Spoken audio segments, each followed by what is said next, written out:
தாய் தமிழ் உறவுகளுக்கு வணக்கம். திமுக பெண் எம்பி திமுகவின் செயல் தலைவர் ஆகின்றார். திமுக பெண் எம்பி திமுக செயல் தலைவர் ஆகின்றார் என்ற தலைப்பில் இந்த காணொளியை காண்கிறோம். திமுக நடைபெற்று முடிந்த தமிழக சட்டசபை தேர்தலில் படுதோல்வி அடைந்தது.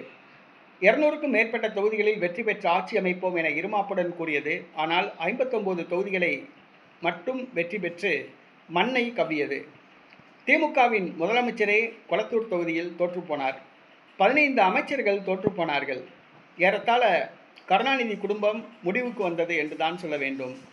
ஏறத்தாழ 60 ஆண்டு காலம் தமிழ்நாட்டில் கோலோச்சிய கருணாநிதி குடும்ப ஆட்சி தற்பொழுது முடிவுக்கு வந்துள்ளது. தற்பொழுது திமுக சட்டசபை எதிர்க்கட்சி தலைவராக உதயநிதி ஸ்டாலின் பொறுப்பேற்றுள்ளார். திமுகவில் இதனால் கோஷ்டி பூசல் ஏற்பட்டுள்ளது. திமுகவில் ஏற்கனவே கனிமொழி மு.க.ஸ்டாலினுக்கு பிறகு கட்சியை கைப்பற்ற துடிக்கிறார். ஆனால் மு.க.ஸ்டாலினோ தனக்கு பிறகு உதயநிதி ஸ்டாலின் தான் கட்சி பதவிக்கு வர வேண்டும் என விரும்புகிறார். இந்த இருவருக்கும் இடையே அதிகார போட்டி நடைபெறுகிறது. தற்பொழுது திமுக எம்பிக்கள் குழு தலைவராக கனிமொழி உள்ளார். உதயநிதி ஸ்டாலினோ தற்பொழுது சட்டசபை எதிர்க்கட்சி தலைவராக நியமிக்கப்பட்டுள்ளார். இதனால் கனிமொழி அதிருப்தியில் உள்ளார். கனிமொழி கோஷ்டியினர் அதிர்ச்சியில் உள்ளனர். இதனால் கனிமொழியை திருப்திப்படுத்த மு.க.ஸ்டாலின் முடிவு செய்துள்ளார். உதயநிதி ஸ்டாலின் கனிமொழியை சந்தித்து பேசினார். தற்பொழுது மாவட்ட செயலாளர்கள் கூட்டத்தில் பேசும்பொழுது மு.க.ஸ்டாலின் கட்சியில் அதிரடி மாற்றம் செய்யப்போவதாக கூறியுள்ளார்.